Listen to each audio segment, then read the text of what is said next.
Shalom, this is your brother Shamar from the Phoenix camp. With that being said, I want to give all honor, glory, and praise to Yahweh, Bahashem Yahweh Shai, Bahashem Rakakadash. Double honors to the elders of Great Millstone, and peace and salutations to the brothers that are doing this work in truth and sincerity. We're going to jump right into it. This is Ephesians 6 and 10. It says, finally, my brethren, be strong in the Lord and the power of his might. So there's no room for no wishy-washy shit, man. There's no room for no faint-heartedness. There's no room for second guessing, man. There's only room to be strong. So I'm gonna read that back again. Finally, my brethren, be strong in the Lord, the power is might. So, man, the Lord, He's gonna be on that level, man. Or if you're not on that level, then you need to grow into that level, man. You need to make the certain steps in your life to get you on that level, man. To be strong in the Lord. How to be strong in the Lord? By being strong in His Word, by knowing His Word.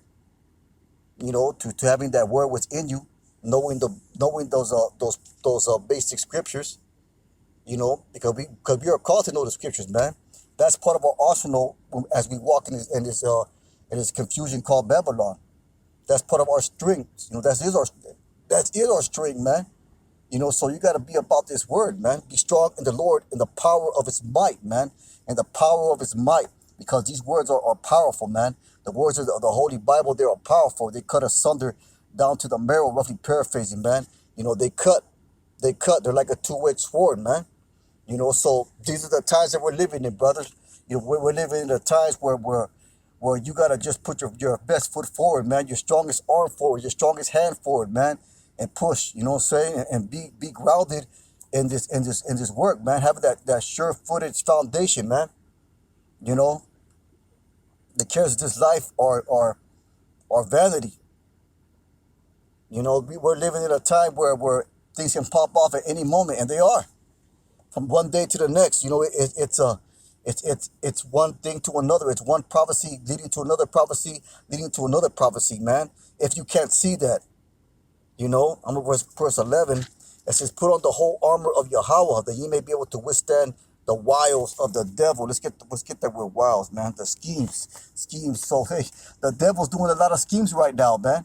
If you haven't noticed, in the form of these jabs, in the form of these pokes, in the form of we brought this out lesson I did yesterday, in the form of giving you these benefits, so-called benefits or prizes or gimmies for taking that poke, man. Those are the wiles, the schemes of the devil. The devil being Esau Edom, Mr. Blanco himself, man. So the wiles of the devil or the lies of the devil, man. Those are the lies of the devil. Those are the fiery darts of the wicked one. It says in St. Corinthians 2 and 11, I think it is. We're not ignorant of Satan's devices. So let Satan, and Satan is who the adversary. Once again, going back to Mr. Blanco, the spiritual demon Satan working within and among these Edomites, to push out a great deception. The Satan, the deceiver, the adversary, should get an advantage of us, for we are not ignorant of his devices and his schemes, man, his lies. Those are part of the devices. Get that word devices. A mental perception, an evil purpose, that which thinks the mind, thoughts, a purpose, an evil purpose, man. And we know these jabs and these pokes are an evil purpose. And once again, I'm using cold words because YouTube's back at it again with their censorship and taking down videos and putting strikes on brothers' pages and so on and so forth, man. So we go to the subtlety of the being wise as a serpent, man, but harmless as a dove, because we bringing out the straight up truth, unfiltered, man. But we gotta maneuver around Esau's little bylaws here and there, man. But I'm gonna keep on going. I says, unless Satan should get advantage of us, we are not ignorant of Satan's devices. So going back to Ephesians 6 and 11, put on the whole armor of Yahweh, that you may stand against the wiles, the schemes of the devil, schemes, devices, evil purposes of the devil, man. These two scriptures, they fit together, they coincide with each other, precept upon precept. And because this is all a spiritual thing. That's why it says verse 12, for we wrestle not against flesh and blood, but are we supposed to be strong in our flesh? Are we supposed to be strong in our physical being? No. We're supposed to be strong in the spirit. Going back to verse 10, finally be strong in the Lord, not in your own self. not in your capability to bench press 300 pounds, not in your capability to do 100 miles, to run 10 miles, you know what I'm saying? Not in your capability to punch a hole in the wall to kick someone's ass. We're supposed to be strong in the Lord. And that, once again, that goes back to this word. In the power of his might. What is the strength and might of the Most High? His very word, man. His very word is power and might. Put on the whole armor of Yahweh. The whole armor, once again, referring back to this word. Knowledge and wisdom shall be a stability of our times, protection. Taking precautionary measures, man. But taking precautionary measures against the things that are happening. When you put on the whole armor of the Most High, you're taking precautionary, preemptive measures, protective measures, man.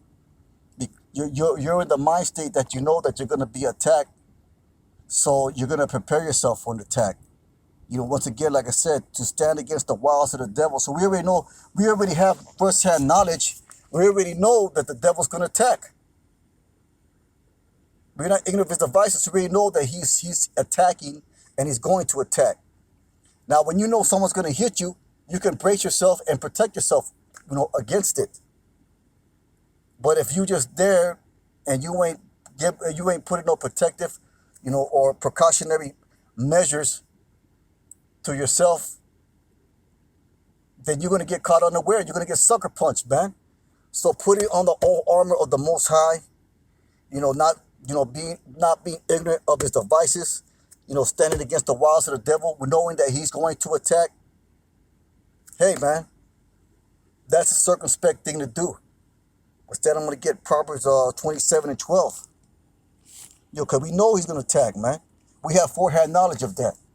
We also know how he's going to attack. We just don't know the other details of it. But we know his plans. We know that he's up to something, man. We know who his target is. We know who our enemy is. And you can protect yourself, through the power and will of Yahweh Shem Hashai, through this word against your enemy, if you take those protective precautionary measures, man. And those protective precautionary measures are this word, the whole armor of the Most High, man. Being strong in the Lord and the power of his might, man. Those are the precautionary protective measures that you have to take, to fight a good fight here in Babylon, man. This is Proverbs 27 and 12. It says, a prudent man foresees the evil and hide himself, but the simple pass on his punish. Why the simple punish? Because they just lackadaisy, diddy bopping through Babylon, thinking the devil's gonna, the devil ain't gonna do shit to him. But we're on a different level, man. We know what he's up to. We know what he's gonna do. We know how he works. We know his MO. The Most High told us it, man. We look beyond the beyond. Saying we are the judge of all things. We see the news feeds. We know what they mean. We see the future, man. We are prophets because we read the Bible. We study the scriptures. The Bible is a future prophetic book for the most part. It has the history of our people. It has the moral conduct, a moral code of conduct. And it has lessons and parables, but it also has the description of future events. So that's why it said in Proverbs 27:12, a prudent man foresees the evil and hides himself, but the simple pass by and are punished, man. The simple being the 2/3, man. Going back to Isaiah, the 1st chapter, sottish children. Stupid. Simple. Simple, just another word for being fucking stupid, man. I'm going to get that word simple. And if you don't like my language, then it's too bad, man. We bring it out, raw and uncut. This is simplicity, naivety, simple, foolish, open-minded. And that's what Jake is, man. You so-called blacks, Latinos, and Native Americans, you down to be open-minded because you don't want to stand for nothing. You don't want to stand for nothing, so you accept everything. Oh, I don't got no problem with him being a transgender. Everybody got to live their life, bro. Or, just bullshit like that you hear Jake say. White people are pretty cool. Hey, Biden's pretty cool. You look at all this money he keep on giving me. Simplicity, man. Stupidity, stupidness. open-minded. And like I said, Jake's down to be open-minded, man, because he don't want to stand for nothing. So he accepts everything. So that's that right there. I'm gonna run that back again. A prudent man foresees the evil and hides himself, but the simple pass on and are punished, man. So hey, so we are the prudent men. We foresee the evil. We're not ignorant of Satan's devices, man.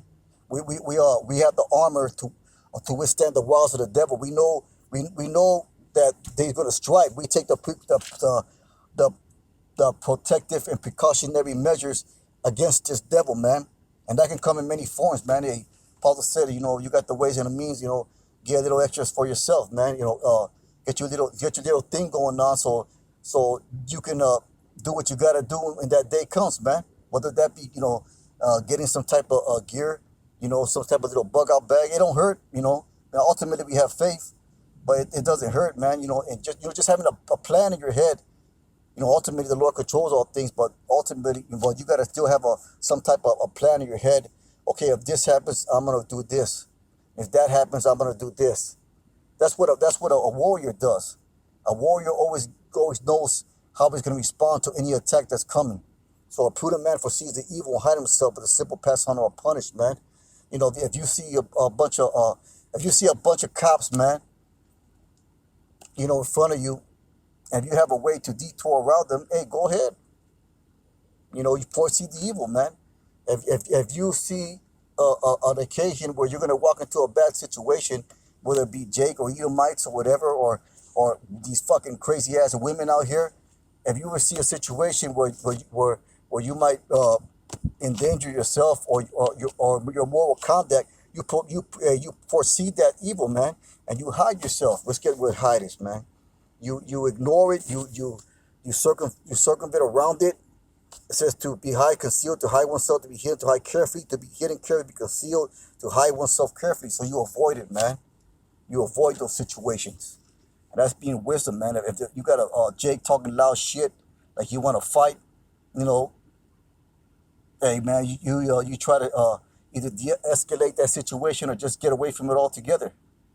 It doesn't say that we weak and we're not down to defend ourselves. And to the contrary, man. We are down to defend ourselves. But we don't look for trouble, man. We foresee the evil. That's gonna be a last measure, the very last measure. From hiding yourself, praying, and most of the time it's never gonna come to that. Very few. You actually have to be looking for that in order for that to come. Because the Lord protects us and He keeps us away from situations like that, man.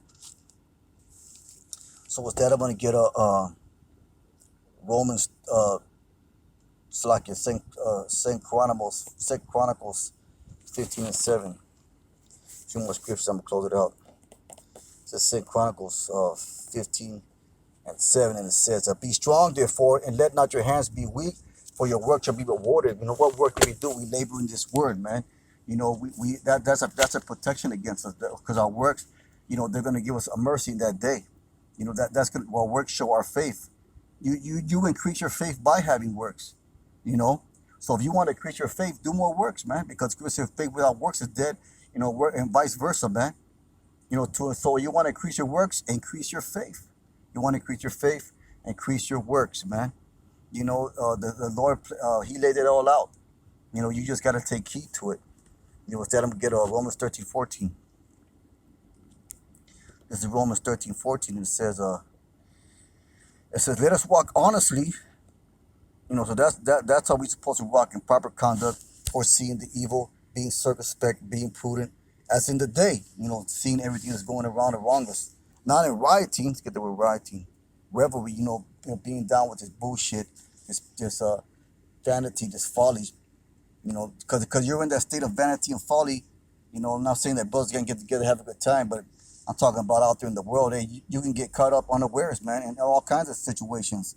And brothers that have lived life in the world, we know what that is, man. We know how quickly things can go amok, so to speak, man, just by a few misunderstood words or gestures, and before you know it, you in the shit, man. But anyways, we're not that anymore. We put on the new man, and we walk honestly. That's what we strive for. We walk properly. As in the day, seeing everything that's going on around us, not in rioting and drunkenness. You can't be out there like, party all the time and shit. Ain't nothing wrong with drinking, but there's certainly something wrong with being a fucking alcoholic. you know, where you're dependent on that drink to get you through the day, or you drink so much that you don't even remember what the fuck you did the night previous. That's drunkenness. But it's okay it's all proper and good to have you a drink and unwind, man. But you gotta know there's you gotta be a man about it, and just take it for what it is. But keep on going. It says not in chambering. Let's get that chambering. Lasciviousness. I just want to get that definition. A place for lying down, resting, sleeping, the bed, marriage, adultery, cohabitation with a lawful sexual intercourse. Also, getting caught up with these fucking women. Being a goddamn horn dog, man. Always thinking about pussy all the time. We just saying it like it is, man. We know we're men. And we're giving a warning of how not to be, what not to get caught up in. And wantonness. Let's get that word. Lewdness. Being just a fucking horny ass dude. Always thinking about ass and titties and shit like that, man. Hey, that'll fuck up your head. That's not being spiritual. Not in strife and envy, but this is the point right here. But put you on the Lord Meshach Yahushai and made not provisions for the flesh, because the flesh is contrary to spirit. And going back to Ephesians, this is a spiritual warfare, man. Not a carnal or fleshy warfare. Made no provision for the flesh, for the lust thereof. So the scriptures, they lay it down plain and simple, man. Plain and simple. Just be wise about your doings. Be wise about your goings. Be wise about what you say and what you do and where you're at and the things around you and how you conduct yourself, man. Ultimately, the Lord has us, protective hedge around the brothers, but you gotta show yourself wise, man. With that being said, man, just a real quick lesson. Most High willing, it was edifying to you brothers out there, man. Instead, I want to give honor, glory, and praise to Yahweh Bashim Yoshai. Call halal Yahweh Bashim Yoshai. Brothers, keep on pushing. Shalom.